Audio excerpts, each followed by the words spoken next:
Okay, I hate to break the good conversations that's going on after our academic talks, but we're going to get going with our next panel.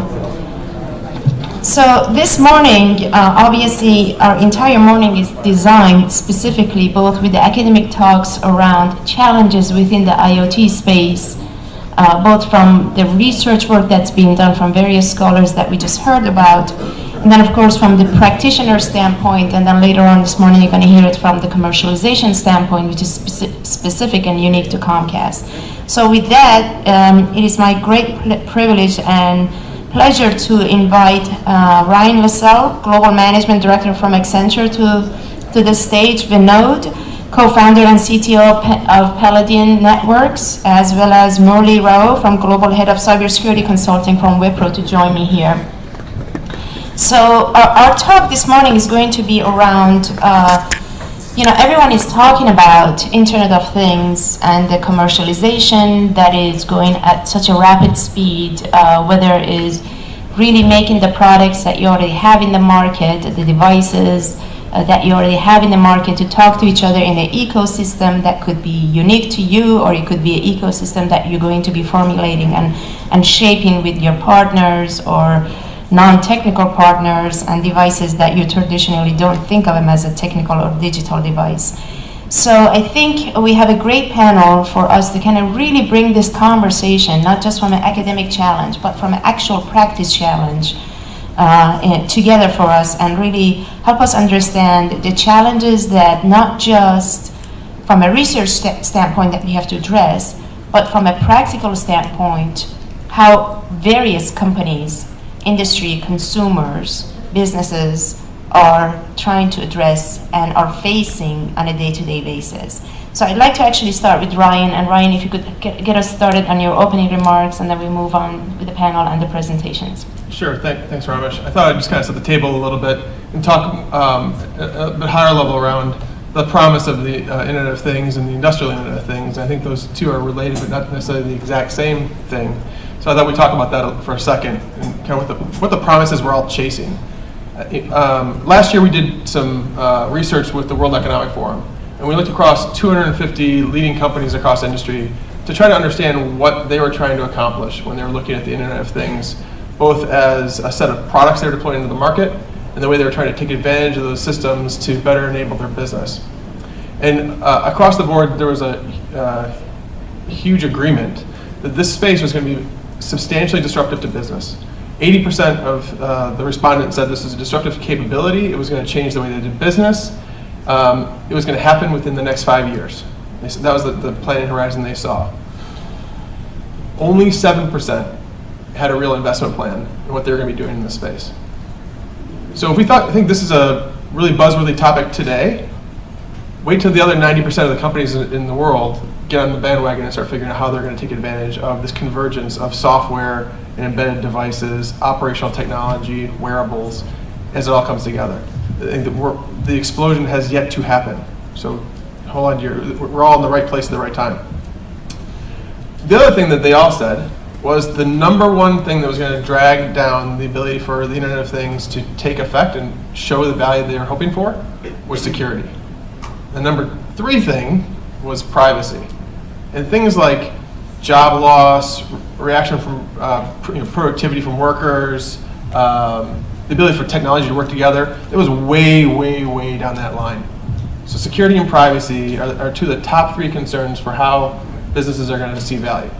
So as we talk about the problems that you heard today at the micro level, and as we try to elevate that up into the macro level of how these systems are going to be working together, I think that's the promise, that this room, ideally we're all going to walk out of here, we have a whole lot of value that we've got to go enable. We can turn it on, we can lubricate the economy by getting this right.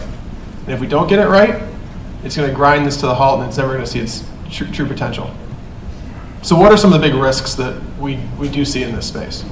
I think the first one I'll talk about on the industrial side. Last year, the US ICS CERT saw over 250 attacks on critical infrastructure. And 30% of those attacks were to the electronics manufacturers who make the subsystems, the control systems that operate things like the grid. Not the grid itself, way up into the manufacturing supply chain. into the core products, into the core market. So that's probably the first wake-up call, is that people are trying to get into this environment, not at the time when it's operational, but before it's even being assembled. The second thing I'd say about this is that 55% of manufacturing systems and electrical transmission systems showed signs not of being attacked, but of being already infiltrated in that survey. So that's a pretty big deal. So I think that goes back to 7% of companies have a plan, and the environment's already compromised. So how do we take that untrusted environment, that connection of embedded, mobile, wireless, cloud, and operational technologies, as they all converge, how do we treat them as an untrusted environment and get trusted applications, trusted services, and real value for our businesses and for our customers? So I'll take a pause. When we look at the big problem around securing the Internet of Things, there are a handful of different challenges. One of the first ones is protocol sprawl.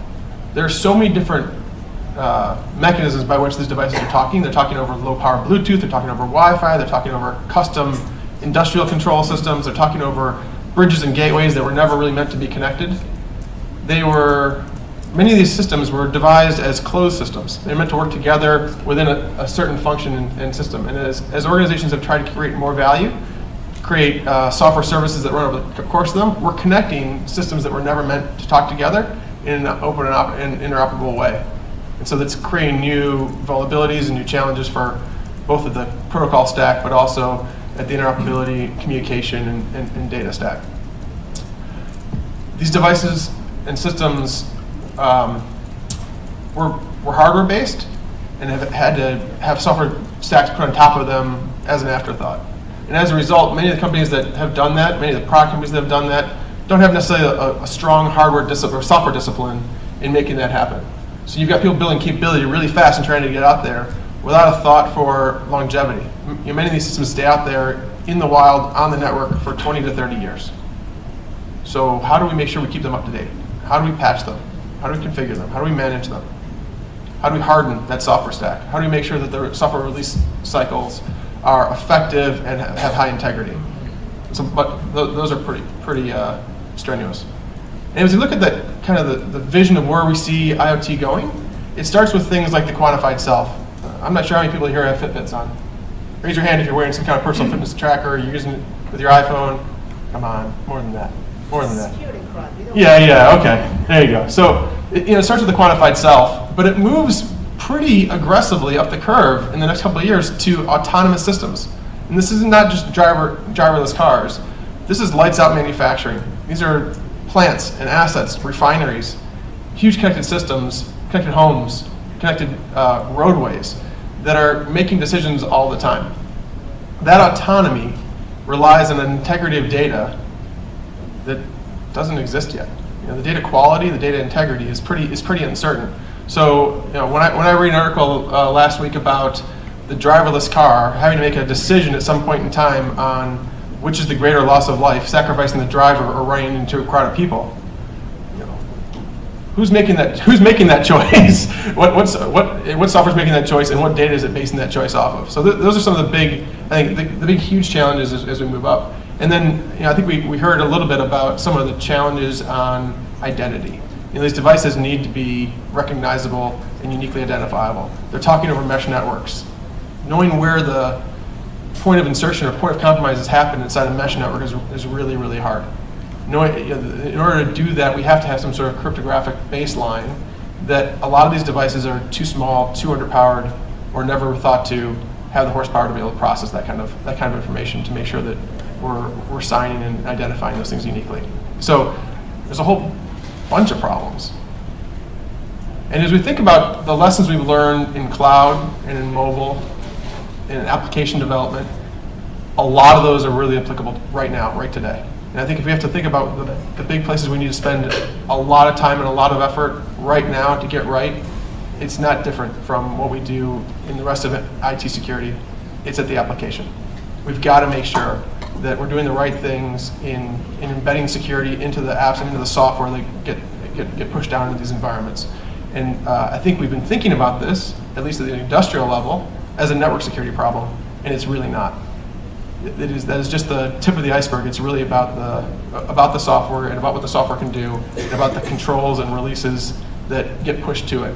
And that's one thing we learned from Stuxnet, is that it was about the software. So, I mean, with that, I think that's my very, very high level. We can talk more about research challenges. We can talk more about the open spaces that are left.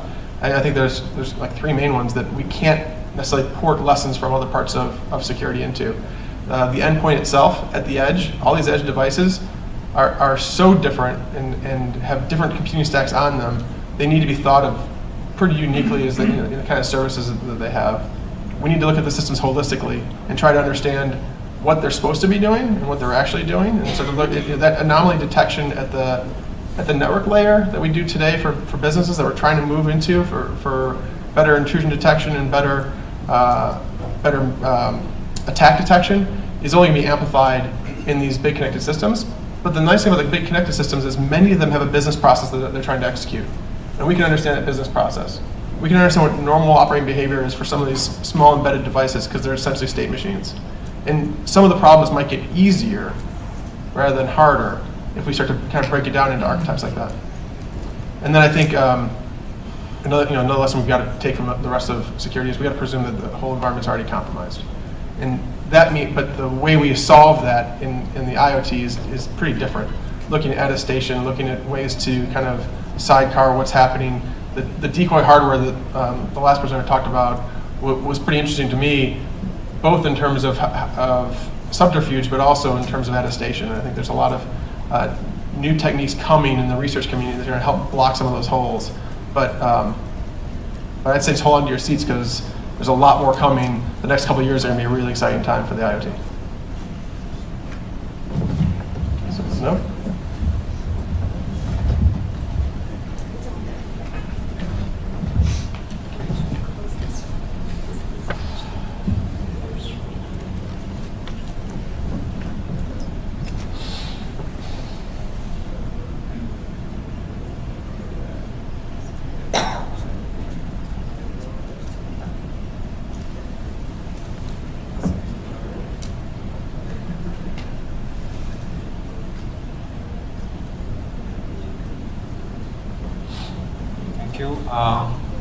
Just before I start, congratulations to the organizers for a fantastic event, and thanks to Ramesh for this bringing us onto this platform. So I'll just take some short maybe 10 minutes to kind of lay the layout on what exactly are we looking at in terms of when we say IoT and cybersecurity practices. So this is just a quick snapshot of what does the IoT landscape look like. So it's pretty interesting. So broadly speaking, when we talk about components, you have of course the IoT endpoints, which could be the sensors, devices. You have the gateways that kind of controls them locally. All of them then report back into an IoT management platform, which interestingly most of them run off a cloud. And then of course that integrates into the normal backend IT applications and data. So apart from this, of course, you have a whole world like what Ryan was saying, the whether we call it operational technology, which is SCADA, in oil and gas, etc., or we call it the industrial Internet of Things. You could call it either of these, but that's a whole area by itself. But what's more interesting is that possibly IoT is essentially the only space today which is trying to integrate all the leading edge technologies to deliver the solution. So in IoT, if you look at, you have the play for cloud, you have mobility coming into picture because you could have the sensors which could be your mobile, or in cases there could be mobile interacting with sensors. And because you're talking about billions and millions of sensors, big data, it's implicit that big data is coming in, and that's what the backend seems to be getting into. And of course with all the data you have analytics coming into picture. So what's interesting here is that we are talking about IoT and security, but what we need to really look at is we are still struggling and trying to kind of figure out how do we secure the cloud, what is the best strategy for mobile security, how do we really handle all this big data stuff and how does the security come into that. And so if you really look at it, the challenge is really amplified because you're now trying to secure initiative or a technology called IoT, which at its back end has technologies which we are trying to still grapple around in terms of what's the real security there. So to add to the complication, you have all these protocols, so like what Ryan was saying, ZigBee, constrained application protocol. So there's a whole set of new protocols that are emerging in terms of getting these devices to talk to each other. And again, a unique thing about IoT is the use cases that we are talking about here. Possibly is the only technology which cuts from the enterprise and right up to the industrial. So the enterprise itself has a lot of use cases now, like building management systems, fleet management. Hospitals have started adopting it in a big way. We work with a lot of these energy initiatives, integration with utility companies for energy management part. Retail and telecom, of course, are some of the large users. So that's the enterprise side, but you also have a very specific consumer side. So when we say consumer side, it's about end users. It's us as individuals using it for, say, home monitoring and control. So that has really may not have anything to do with the enterprise, because I could just say that I want to monitor my home. Maybe there is some service provider in the cloud who's enabling me to do that, but it's mostly what I want to do with my home. And then you have connected cars, which is anyway a big concept. Related to that, there are several areas, say pay and park, which means the moment I'm trying to, get into a mall, there could be several parking lots competing with each other in terms of giving me the lowest price that is possible to go and park. So all of that, and then of course wearable tech, like what Ryan said.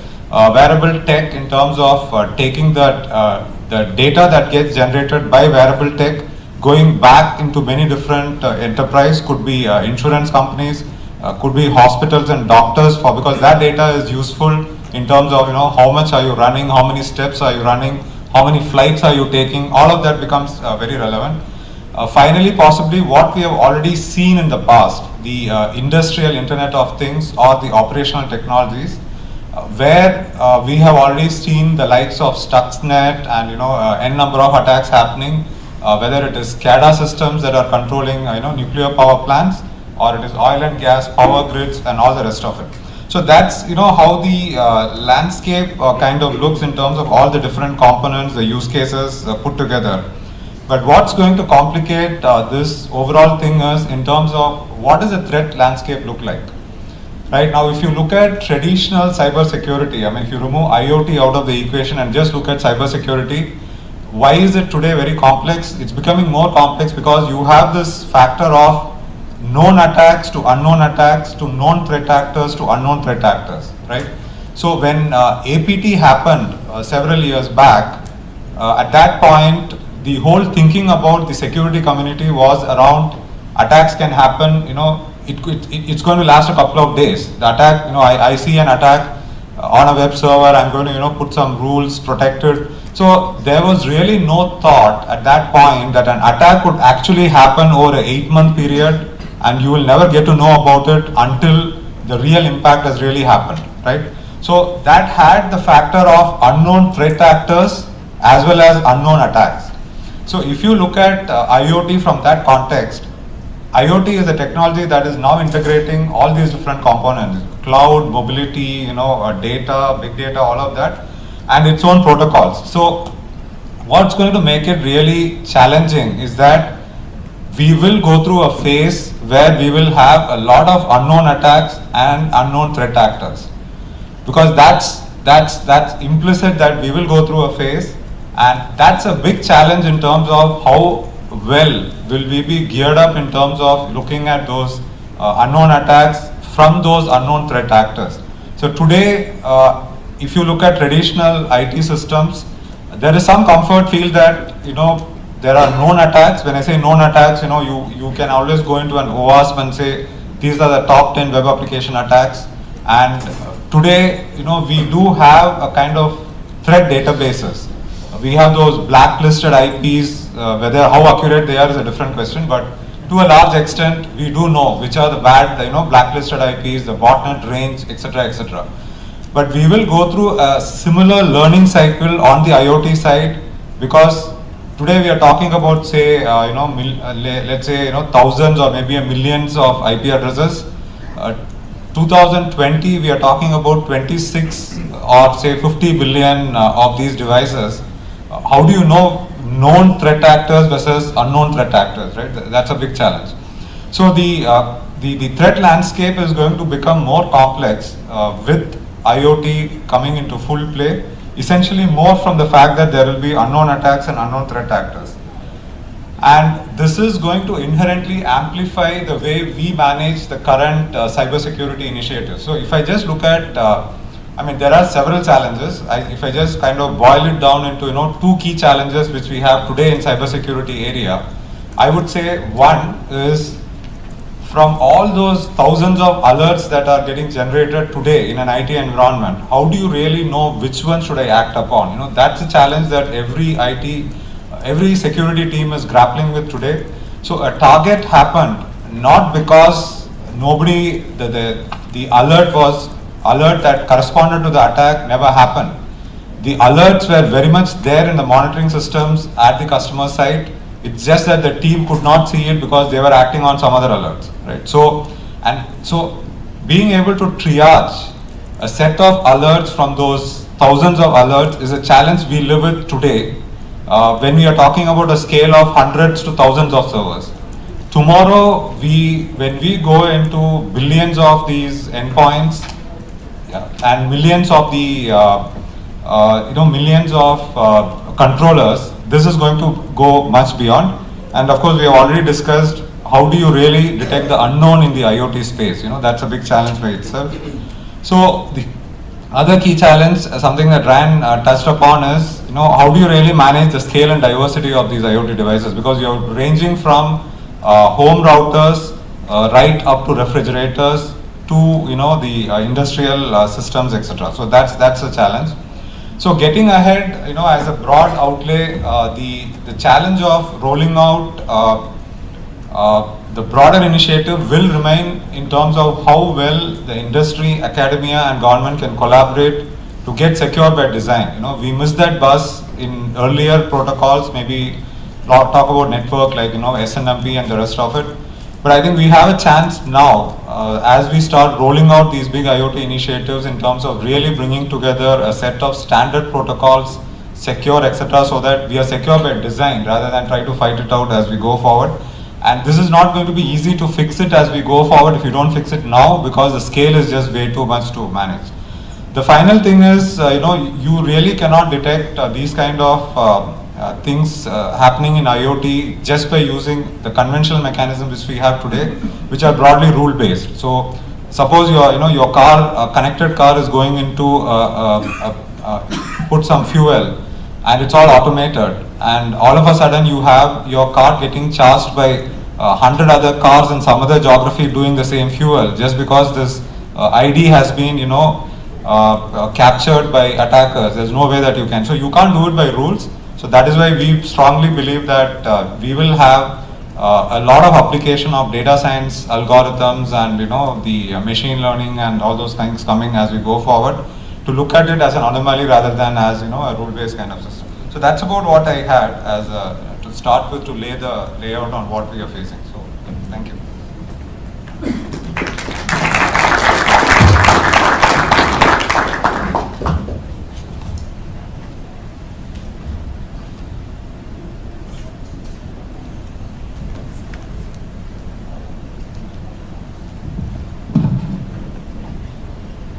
Very good morning, everyone. My name is Murali. I'm from Wipro. I head up the cybersecurity consulting and solutions practice for Wipro.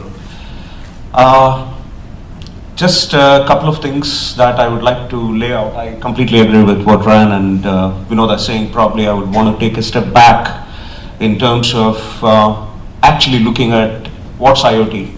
If there has been one event that changed and is redefining our lifestyles and what we are going to be looking forward to and what we are going to live into the 22nd century, I think all of us would agree that it's the IPv6 which changed everything. IPv6 is probably at the core of this entire debate about IoT, the whole new world of possibilities of IoT. So it's very, very important for us to understand the significance of IPv6 in the context of what's happening in the world of IoT, number one. Number two, in the context of what's happening with the service providers, and in the context of what potentially can happen in the space of consolidation of this particular industry. It's very important because I think very soon we will see the Googles of the world probably acquiring a telecom company, or probably a telecom company going and acquiring a company which has got its DNA deep-rooted into multiple different things which add up to what is being defined as IoT. So, and you as a consumer, you wouldn't be surprised when you walk out of the door, your refrigerator reminding you to get home a can of milk, or you wishing your spouse through the kettle in the house, happy birthday. You know, those days are not very far off. You know, unfortunately, I couldn't get a good image for the kettle singing happy birthday. But those are the days that we're going to be living into, and we are hardly a couple of years away from that. So, what's IoT? You know, while the Gartners, the Forresters, all these guys will have their own definition, for you and me as consumers, for you and me as people with an interest in the domain of cybersecurity, in the domain of IoT, it essentially means a hyper-connected world. It could connect anything and everything, as Ryan and Vinod have been saying, with the intent of making life simpler. I stress upon the word intent here, and with the hope of being safe and secure. You know, this intent and hope is something that we are going to live into probably over the next 5 to 7 years, because at this point of time, I would speak for everyone when I say that we are still unable to comprehend what's IoT and what IoT can actually do for us. Number one. Number two, we still are unable to fathom the reality of the complexity of IoT. Number three, if you look at, you know, from an industry perspective, the consolidation is going to drive how consolidation of the industry is going to drive how IoT is going to be perceived. So it's a perception game, there's an obligation game, there is a change game, there's a huge amount of change that we are going to live into. So this debate is going to rage on. It's probably, I see it going on for at least the next 3 to 4 years before we can actually make sense of the whole thing. So at the end of the day, for a consumer, it boils down to choice. Do you want to be called primitive and be safe? Or do you want to be called, you know, I'm the next generation Star Trek. I'm going to be living into the next generation Star Trek, and I'm going to be willing to take the risks that IoT is going to bring upon us. So all the megalomania of the devices, the complexity that it brings forth, the number of bytes that you're going to have to push your compute into your low-end sensors or low-end devices that are going to be out there in your houses, in my house, and all that adds to the complexity of what's IoT today. Before we proceed further, number one, I would like to stress upon 3 or 4 things. IoT security is not device security, as Vinod stressed in as many words. IoT ecosystem, needless to talk about, it talks about everything from people to compute to cloud to sensors to wearables to everything and whatnot. Probably we don't have enough space to define what's the complexity of IoT, the ecosystem. Security by obscurity, is that the way forward? Well, we've been there, haven't we? So yesterday, there was one gentleman who was referring to how Intel has black boxed its the lowermost layer, which is only making it difficult for the attacker to get through it. But it doesn't mean that they're not going to get through it. They will get through it. So what is security? What is risk management? That in itself is a big question mark according to me. The controls, if you look at the controls, being a security practitioner, you know, if you look at the controls, these are not going to be restricted to technology controls or people controls or the process controls as we have been beating our chest for all these years. It is going to drift into health, safety, hazards, environmental controls, whatnot, legal obligations, you know, the obligations, the insurance that's going to be defined, you know, for your home or for your car or for your life. Everything is going to change. This is too big a problem statement according to me for us to comprehend so easily. Number two, the next point is what is things? Needless to say, there's no need for me to spend any more time on this. All of you have experienced it. We keep experiencing it in our day-to-day life. This is going to be the hyper-connected world. If we are going to be living into this world, you can only imagine what we are in for. 50 billion by 2020, that's almost incomprehensible, isn't it? We were living into hardly around 600,000 or a couple of millions, or 6 or 10 million devices till today. We are going to be living into 50 billion plus devices by 2020. That's a nightmarish problem statement for all of us. What is the landscape? For me as a service provider, for me who runs the consulting business, for you guys from Comcast, what's the problem statement that you're going to be living into? What is system integration? What is project management? What is product management? Where are the skills? Where are the resources? Who is going to be able to visualize? Who has the vision to deliver a project, a program, an IoT landscape? This is, according to me, very early days. If I dare say, call it primitive, to live into the world of IoT. That's where I am as a practitioner. Protocols, I think Vinod and Ran emphasized this enough. The bottom line is, whether it is the protocols that we know of, or the compressed protocols that are going to be implemented into devices, or the new protocols, or the new interpretations of the protocols that the Bosches of the world, the AT&Ts of the world, or the Verizons of the world, or Schneiders of the world are going to keep implementing into their own devices. Who is going to comprehend it? Who is going to own it? Who is going to manage it? At the end of the day, I think I dare say that our own business does not understand the complexities, number one. Number two, organizations need to assess the gap in the protocols. What protocols do we have? What are we learning? And what are we going to be living into? Because an Apple HomeKit against a Samsung's kit, or against Google's whatever, everything is going to get complex, because the pipe of IPv6 provides tremendous amount of possibilities on what you can do, how you can screw up, what can be done, what cannot be done, how life can move forward. Not to underestimate the challenges of the program governance, execution of an IoT initiative. So there are 100 million things coming to the threat vectors, the threat surfaces, the new actors, amply demonstrated by Vinod and very well explained by him. This is the reality that we are going to be living into. OWASP is probably the only one single body which has probably taken the first step towards defining what are the attack vectors and what are the top 10 issues that one needs to deal with. But is there a security framework around that? Is there a risk management framework around that? Where is NIST in all these things? Where are our governments in all these things?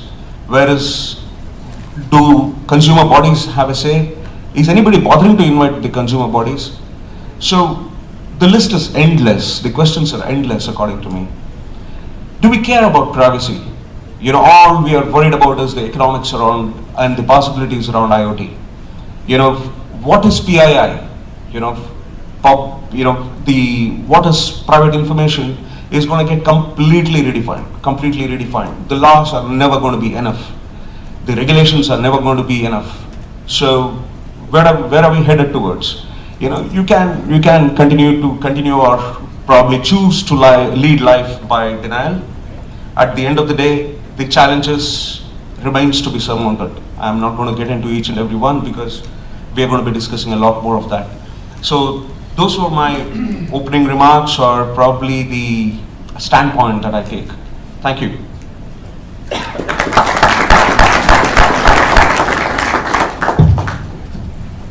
Thank you all. We could open up with the audience question, or could start asking some of the questions that we've already socialized. Go ahead. If you could speak loudly. I don't know where the portable mic is. Yeah. The topic is IoT, and a few of the panelists talked about threat models or emerging threat models. When, today, we have our machines connected to maybe UConn gas, maybe there's hundreds of thousands of machines connected, some are red, some are blue, hopefully most are blue, no are red tactors. But things are starting to connect, even today. In the future might be our cars that connect with UConn gas and start to exchange information for updates. How can we step outside the box of computer science in other domains, problem domains, to understand threats and to follow those threats? Anti-submarine warfare follows context for long term, looking for changes and profiles of systems. Computer science today looks at the now. We're focused on what's happening this past minute. We give thousands of events to our analysts. Healthcare has a different model of threat hygiene, immunological processes, and I think Krishnar mentioned herd mentality.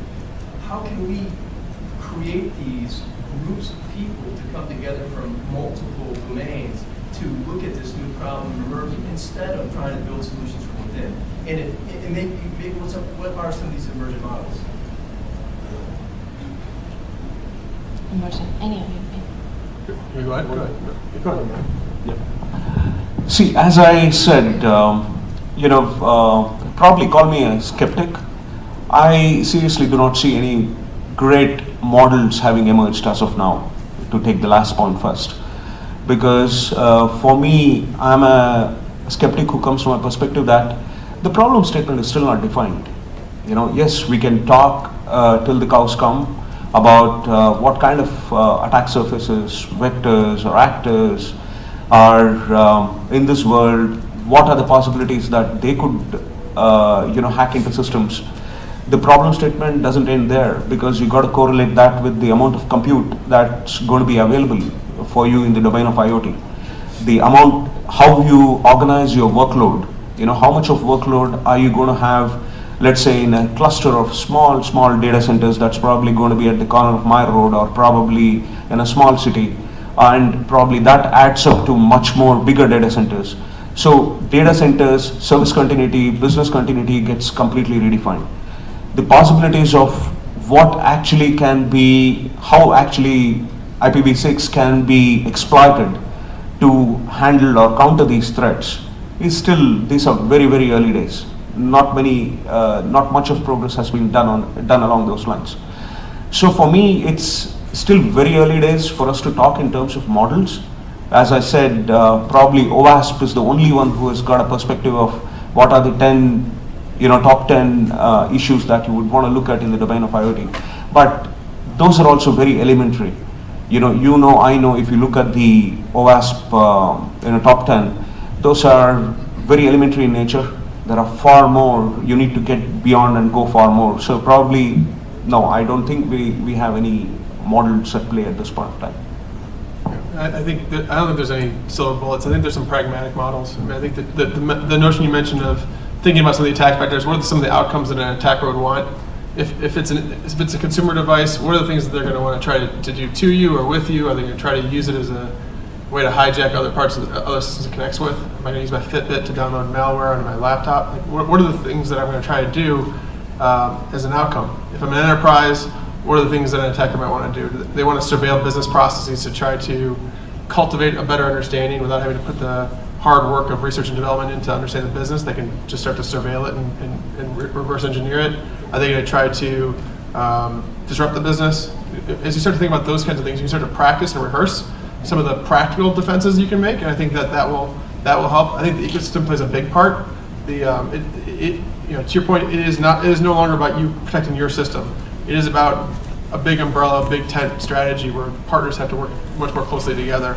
I'm hoping Ahmad and his team is going to talk about that later today, around how that ecosystem is fitting together and thinking about security of each other and how that comes together. There's definitely much more of a community-based approach to some of those things. And then I think there are a couple other things, again, kind of at the software layer, at the behavioral layer, at the data layer. And the data layer is probably the most interesting one, because as you start to aggregate these huge volumes of information, and quality and integrity is low, because you have devices failing all the time.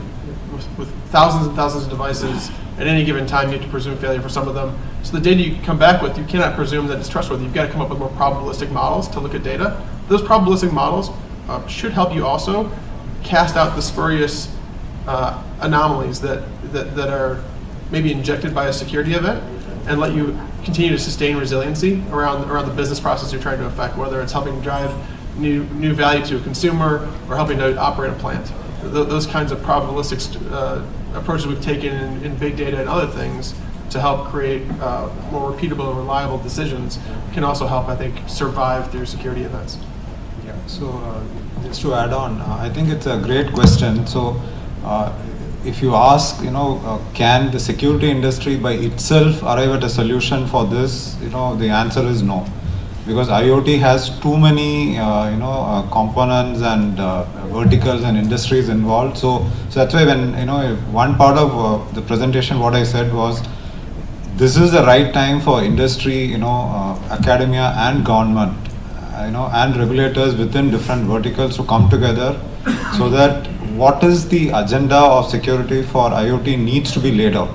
So that's really important, at this stage. So that's at a very macro level.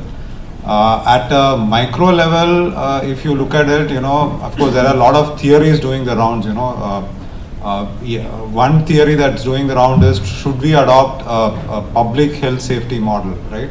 So which is, you talk about, there are things you can do at the sensor level, at the user level, vaccination, you keep your hygiene, but at the same time, if it steps out, if there's a large outbreak that happens, there is somebody who comes in to kind of, help you contain it and fix it and control it and all that. The other could be like what Bruce said yesterday, food safety model, where the end consumer doesn't really have too much of role.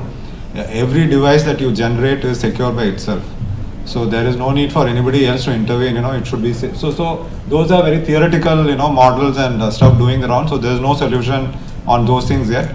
But on a tactical basis, definitely with each implementation, you can definitely follow a lot of practices like, if you look at Zigbee as a protocol, if that's getting used.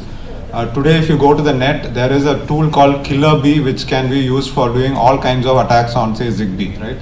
So there are certain things we know. So as we build up, by the time these macro level things get fixed, we should definitely look at what can you do in terms of better authentication, what can you do, maybe whatever encryption can be brought in, the backend systems can be secured with better web application controls, which we already know about. Cloud, when it's getting adopted, how can you put controls around it? So I think at a very tactical level, we do know some of the risks and controls. I think we should definitely do that on a initiative to initiative basis, while the macro picture will take out some years to form. So I do want to ask a question around where does consumer education and awareness come into the picture? Because I feel like, on one hand, we could sit here and talk about and think about IoT as a doomsday. Oh my God, all of these untrusting environments are being created, devices are talking to each other without my knowledge, and my privacy is at the door, all the challenges that Murali, you listed there. But I think there's also an opportunity here, right? But the opportunity requires that cultural transformation, and that is to really push on the consumer education. And I think the other opportunity is also kind of breaking the wall between what we traditionally think of protection of enterprises versus protection of end users and consumers. Because everything is talking to everything at that point. So I'd love to hear your thoughts and point of view about the users' opportunity in this equation. Yeah, I think the users have a huge opportunity to influence the providers. Yeah. I think they're gonna vote with their wallets, they're gonna vote with their feet, they're gonna vote with their data. And at the end of the day, even the consumer app folks are part of what subsidizes that app and that development is the value of the data they get back and how they can harvest it, how they can monetize it, and how they can make their products better through that network effect. So I think consumers have a big role to play. And I think fundamentally, businesses have trust is the number one equity they're trading in these spaces. But I've also seen attitudes towards privacy changing dramatically. Right? I think that the kind of millennial generation presumes that everything they're doing is being surveilled.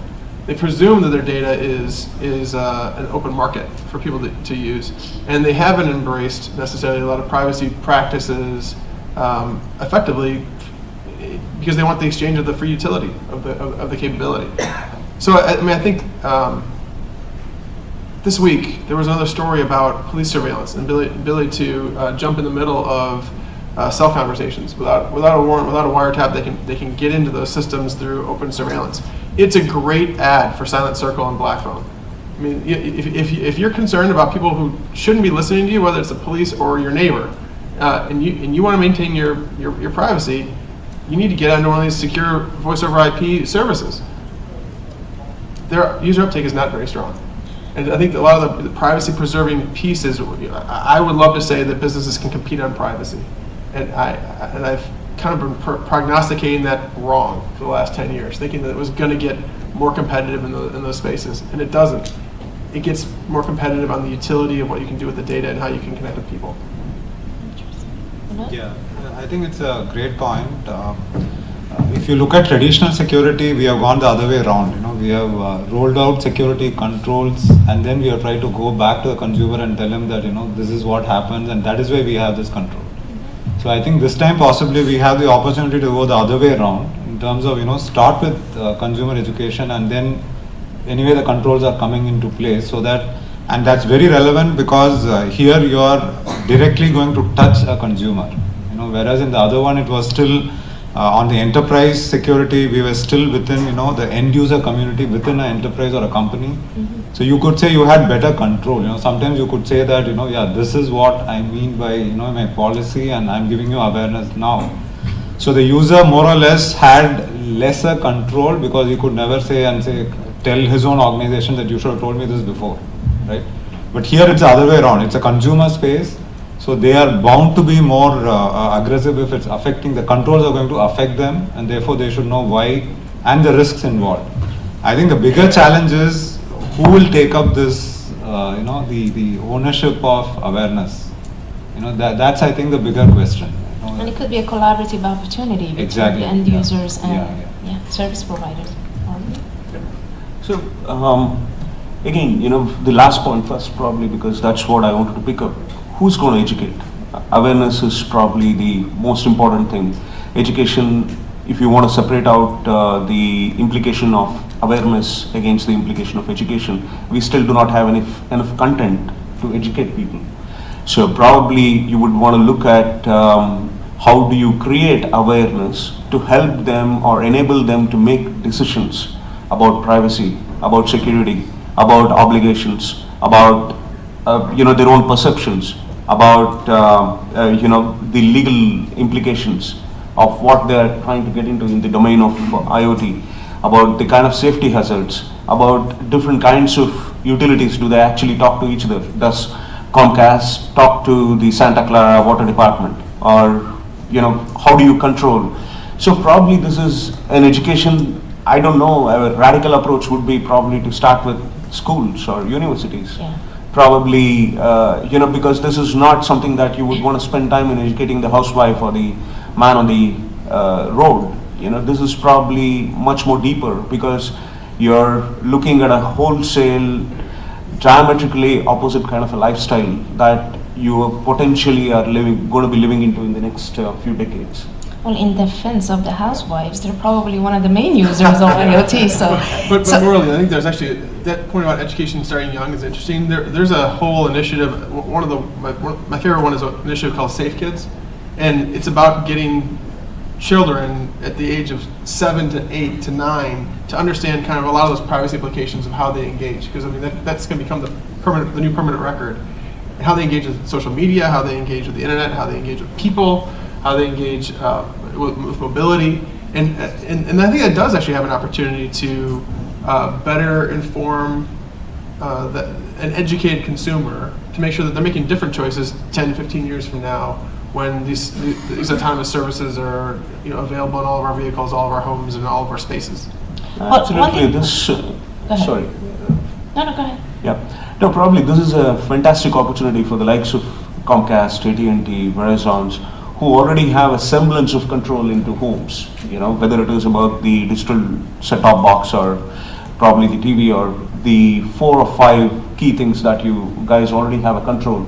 Probably this is a fantastic opportunity for the security stakeholders in Comcast, AT&T's or Verizon's for them to take the next step forward and probably start talking about awareness, not only from a security or a risk management perspective, but in terms of educating the consumer, what is that they're going to live into, or what are the kind of risks they carry, even with their own 2 or 3 digital set-top boxes or the Xfinity boxes that's there in our homes.